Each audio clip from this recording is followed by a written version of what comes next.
Say hello. Chuno. Hi. Hi quoi? Quoi? Hi quoi? Hi. আমি এতিয়া port Blair হোটেলত আছোঁ পোর্ট ব্লেয়ার ছোৱালীক লাগে এতিয়া ব্লগ কৰিব দেই ছোৱালীয়ে ৰ'বা না আমি কৈ আছোঁ পাপাই দেখিবা পোৰ্ট ব্লেয়াৰ হোটেলত ভাগৰ মাৰিলোঁ ৰাতিপুৱাই আহা ৰাতিপুৱা কেইটা বজাত আহিছিলোঁ ৰাতিপুৱা 5টা বজাতে ফ্লাইট ধৰিলোঁ 5টা বজাত ফ্লাইট ধৰি পেলাই 7:30মান বজাত পাইছোঁহি তো ভাগৰটো মাৰি ল'লোঁ এতিয়া আমি ওলাই যাম একেবাৰে পূৰা পোৰ্ট ব্লেয়াৰটো এক্সপ্ল'ৰ কৰিবলৈ তো চাওঁ ড্ৰাইভাৰে ক'ত ক'ত লৈ যায় আমাক তো পোৰ্ট ব্লেয়াৰ যাম মোস্ট প্ৰবেবলি চেলুলাৰ জেল লৈ যাব চেলুলাৰ জেল চাম তাৰপৰা কিবা এটা বিচতো লৈ যাব সেইটো চাম আপোনালোককো দেখুৱাম চ' ভিডিঅ'টো ভালকৈ চাই থাকিব আৰু লাইক আৰু ছাবস্ক্ৰাইব কৰিবলৈ নাপাহৰিব কি মে কোৱা তুমি কোৱা লাইক কৰিবলৈ কোৱা লাইক থামছ আপ কোৱা হাই কোৱা এইটো হাই কোৱা হাই খং উঠি গ'ল মোৰ ছোৱালী খং উঠি গ'ল নমস্কাৰ বন্ধুসকল ওলাই আহিলোঁ আমি পোৰ্ট ব্লেয়াৰলৈ এইটো মোৰ ততটো দেখিছেনে কিমান উৎপাত কৰিছে তাই সাগৰৰ পাৰৰ একদম মিঠা ঠাণ্ডা বতাহ বৰ্তমান আছোঁ আমি পোৰ্ট ব্লেয়াৰত চেলুলাৰ জেলৰ সন্মুখত তো চেলুলাৰ জেলৰ সন্মুখত নমাই দিলে আমাক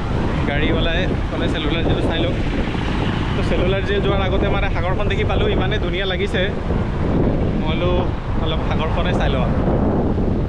এই মানুহজনী এতিয়া আপোনালোকক ভিউটো দেখুৱাম ৰ'ব দেই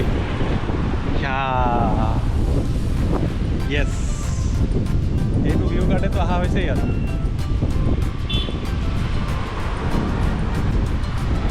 ওইটো কি শুরু হয়ে দেখাইছে তাইছে কি করে তো সো আমি আহিছোঁ এতিয়া চেলুলাৰ জেলৰ ভিতৰত ইয়াত এণ্ট্ৰেঞ্চৰ কাৰণে টিকেট ল'ব লাগে এণ্ট্ৰেঞ্চ টিকেট আপোনাৰ 30 টকাকৈ লয় এজন এডাল্টৰ চ' সেয়া টিকেট লৈ পেলাই আহিলোঁ ভিতৰত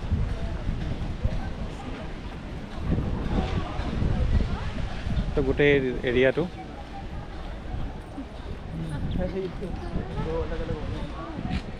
এইবোৰ দেখিছে এইবিলাক চব চেলবিলাক আছিলে য'ত কেদিবিলাকক মানে কেদ কৰি ৰাখিছিলে এয়া যিটো বৰ্ডত লিখা আছে ফাঁচী ঘৰ বুলি ইয়াৰ পৰা ৰাইট চাইডে গ'লে তাত ফাঁচী ঘৰ আছে যিসকলৰে মাজত যাক মৃত্যুদণ্ড দিয়া হৈছিলে তাত নিয়া হৈছিলে আৰু তাত নি পেলাই ফাঁচী দিয়া হৈছিলে এইটো যিটো ঘৰ আছে এই ঘৰত একচুৱেলি কেদিসকলক দি পেলাই বিভিন্ন ধৰণৰ কাম কৰোৱা হৈছিলে চ' এইটো হৈছে সেই এৰিয়াটো য'ত নেকি ইয়াত গোটেই কেদিসকলক কাম কৰোৱা হৈছিলে এইবিলাক চব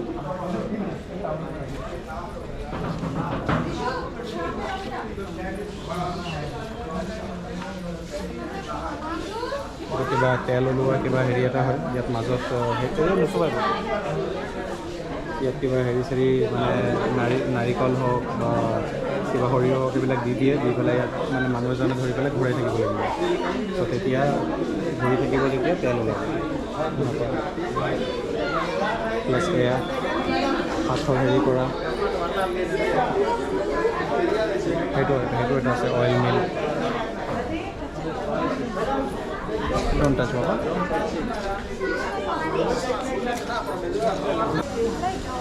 Plus air. চবতকৈ বেয়া জেগা হ'ল এইটো ইয়াত মানে শাস্তি দিয়া হৈছিলে সিহঁতক কিবা কাম কৰিবলৈ হ'লে কাম যদি কৰিব নোৱাৰে এনেকৈ শাস্তি দিয়া তেনেকৈ বান্ধি দিয়া হয় আৰু তাৰপৰা এইফালৰ পৰা মানুহ এজনে কোবায় আৰু গোটেই ব্লাড ইয়াতে পৰে এনেকুৱা শাস্তি দিয়া হৈছিলে আমাৰ ফ্ৰীডম ফাইটাৰসকলক তো এইবোৰ আছিলে আমাৰ ফ্ৰীডম ফাইটাৰসকলক ৰখা জেগা য'ত বন্দী কৰি ৰাখিছিলে তো এয়া ইমান সৰু চেলবোৰ ইমান কোনো ভিতৰতে তেওঁলোক চবৰ থকা আৰু বাকী এভৰিথিং ইয়াৰ ভিতৰতে ইমান ক্ৰুৱেল আছিলে সেইসকল যোনে এনেকুৱা শাস্তি দিছিলে চেলুলাৰ জেলটো চাই হৈ গ'ল আমাৰ চেলুলাৰ জেলটো চোৱাৰ পিছত এতিয়া গৈ আছোঁ বিচ এখনলৈ इस बीच का नाम क्या है भैया कार्बिन कोव बीच कार्बिन कोव बीच কাৰ্বেন কোভ নামৰ বীচ এখনলৈ গৈ আছোঁ সন্ধিয়াও হৈ আহিছে লাহে লাহে তো ছানছেটটো চাবলৈ পাম চাগে তাত তাৰপৰা সেয়া বীচটো চাই পেলাই দেন আকৌ চেলুলাৰ জেইল যাম evening light and sound show' এটা হয় তাত সেই লাইট এণ্ড চাউণ্ড শ্ব' চাবৰ কাৰণে তো আজিৰ আইটিনাৰীটো আমাৰ এনেকুৱাই আছিলে তো তাৰপিছত আকৌ হোটেল দেন ৰেষ্ট এণ্ড কাইলৈ আকৌ আমি যাম ৰাতিপুৱা ফেৰী লৈ পেলাই হেভলক আইলেণ্ড আৰু এতিয়া বিচলৈ গৈ আছোঁ চ' বিচৰ ৰাস্তাৰ হেৰিটো উপভোগ কৰক মোৰ লগতে আপোনালোকেও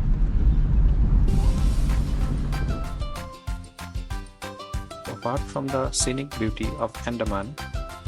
it also has significance in the history of Indian independence. In September 1943, British soldiers were kicked out from Andaman by the Japanese soldier. And on 30th December 1943, Netaji Subhash Chandra Bose প্ৰথমবাৰৰ বাবে ইয়াত ভাৰতীয় পতাকা উত্তোলন কৰিছিলে আৰু তেতিয়াৰে পৰা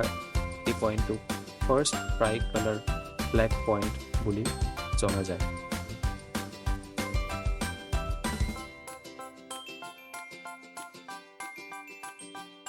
কভাৰ্ছ কভে বিচটোত আহিলোঁ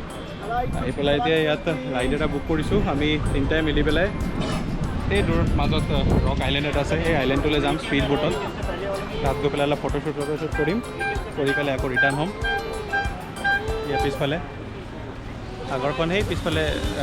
ৰক আইলেণ্ডটোত যাম গৈ পেলাই তাৰপৰা আকৌ ৰিটাৰ্ণ আহিব এইটোৱে পাৰ পাৰ্চন 500কৈ ল'লে হৈ গ'লোঁ আমি আমাৰ স্পীড বোটত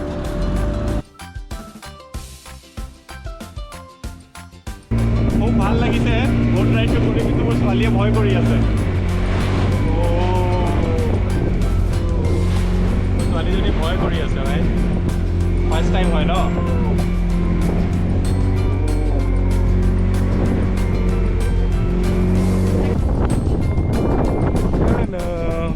মজা লাগিছে হে এইটো ন মজা লাগিছে নাই কি হৈছে পনি ধৰি গ'ল চ' এই ব'ট ৰাইডটো শেষ কৰাৰ পিছত বিশেষ একো নাছিলে আমাৰ আজিৰ দিনটোত কৰিবলগীয়া বিচৰ কাষতে বহি পেলাই অলপ টাইম স্পেণ্ড কৰিলোঁ এণ্ড দেন এগেইন আমি চেলুলাৰ জেল উভতিলোঁ evening light and sound show' চাবৰ কাৰণে evening light and sound show' যিটো হয় তাত কোনো ভিডিঅ'গ্ৰাফী ফটোগ্ৰাফী এলাউড নহয় যাৰ কাৰণে কোনো ধৰণৰ ভিডিঅ' বনোৱা হোৱা নাই আৰু মই ব্লগতো একো নকৰিলোঁ তাৰ কাৰণে so' stay tune for day 2 where we will be exploring Havelock Island and আপোনালোকে আমাৰ লগত চাবলৈ পাব হেভলক আইলেণ্ডত আমি গোটেই দিনটো কেনেকৈ কি কৰিলোঁ And at last, don't forget to hit the like button and the subscribe button.